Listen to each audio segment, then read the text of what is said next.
નમસ્કાર દોસ્તો, સ્વાગત છે તમારું ફરી એક વખત એક નવી કહાનીની અંદર। આજ હું તમને મારી અને મારા દિયરની એક સુંદર મજાની કહાની જણાવીશ। દોસ્તો, મારું નામ રાણી છે અને મારી ઉંમર 30 વર્ષની છે અને હું ખૂબ જ સુંદર મહિલા છું। હું આજે મારી સાચી ઘટના તમને જણાવી રહી છું। સાંભળીને તમને પણ ખૂબ જ પસંદ આવશે। આ વાર્તાની આગળ વધીએ તે પહેલાં આપના નમ્ર વિનંતી છે કે વિડીયોને લાઇક અને ચેનલને સબસ્ક્રાઈબ જરૂરથી કરી દેજો। અને હા મિત્રો, નવા આવીએ તો બેલ આઇકન ઓલ પર જરૂરથી સેટ કરી દેજો, જેથી કરીને નોટિફિકેશન સૌથી પહેલાં મળી જાય। હું ખૂબસૂરત મહિલા છું, પરંતુ દુઃખ એ વાતનું છે કે મારા પતિ મને છોડીને જતો રહ્યો છે અને તેણે બીજા શહેરમાં જઈને લગ્ન કરી લીધા છે। હવે હું મારા સાસુ સસરા અને મારા નાના દિયર સાથે રહું છું। મારા દિયરની ઉંમર 15 વર્ષની છે। અમારું બધું જ કામ મારા નાના દિયર પાસે કરાવતી હતી અને આ વાત ગઈકાલની જ છે। અને અમારા ખેતરની અંદર ડુંગળી સોંપવાનું કામ ચાલતું હતું, એટલે ઘરના બધા જ ખેતર ઉપર ગયા હતા અને મારો દિયર પણ આખો દિવસ ખેતર ઉપર જ હતો।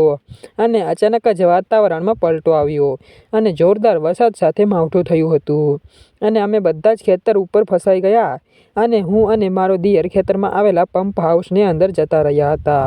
અમે બંને વરસાદ બંધ થયા પછી તેની રાહ જોવા લાગ્યા હતા અને ધીમું અંધારું થઈ ગયું હતું અને મારા સાસુ સસરા અને બીજા લોકો ઘરે જતા રહ્યા હતા।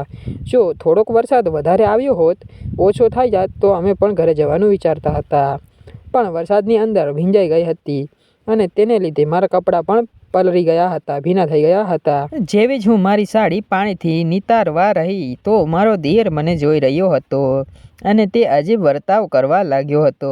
તેની સાંસ તેજ થઈ ગઈ હતી અને તેને પરસેવો થવા લાગ્યો હતો। તે મોટી આંખો ફાડીને મને જોઈ રહ્યો હતો અને મેં કહ્યું, શું થયું? તો તેણે કહ્યું, કાંઈ નહીં, મારું મન એમ કહે છે કે હું કાંઈ અજીબ કરું। તે પોતાના શરીરને આમ તેમ કરવા લાગ્યો અને મને લાગ્યું કે તેની તબિયત ખરાબ થવા લાગી છે, પરંતુ મારો વિચાર ખોટો હતો। તેને કંઈક જોઈતું હતું। તે બોલ્યો, ભાભી, મને ઠંડી લાગી રહી છે। પવન અને વરસાદ ખૂબ જ હતો અને આજુબાજુમાં કોઈ જ પણ નહોતું, એટલે કે કોઈ પણ લોકો ન હતા અને કોઈ પણ ઘર પણ ન હતું, કોઈ બીજા કપડાં પણ નહોતા। તે ઠંડીથી કાપવા લાગ્યો અને તેને મેં ઠંડીનું બહાનું બનાવ્યું હતું। તે વાત મને પછી ખબર પડી કે જ્યારે તેણે એવી હરકત કરી, થોડીવાર પછી તે વધારે કાપવા લાગ્યો, ધ્રુજવા લાગ્યો, તો મેં મારી સાડીનો ઉપર કર્યું અને તેને ઉપર મૂકી દીધો અને તે છોકરાની જેમ મારી ગોદમાં માથું રાખીને થોડો શાંત થઈ ગયો, પરંતુ તે પોતાના કામમાં 50% સફળ થઈ ગયો હતો। એટલે મિત્રો, એના દિમાગમાં કંઈક ચાલી રહ્યું હતું। અમારી ચેનલને સબસ્ક્રાઈબ જરૂરથી કરી દેજો। 10 મિનિટ પછી હું બોલી, દિયરજી, હવે તમારી તબિયત કેમ છે? તે બોલ્યો, ભાભી, ઠંડી તો હજુ પણ લાગે છે, પણ મને 10 મિનિટ એમ જ રહેવા દો, મને આમ જ સૂવા દો। થોડીવાર પછી તે ઊભો થયો અને બોલ્યો, ભાભી, મારા ભાઈ તમને ક્યારે છોડીને ગયા હતા?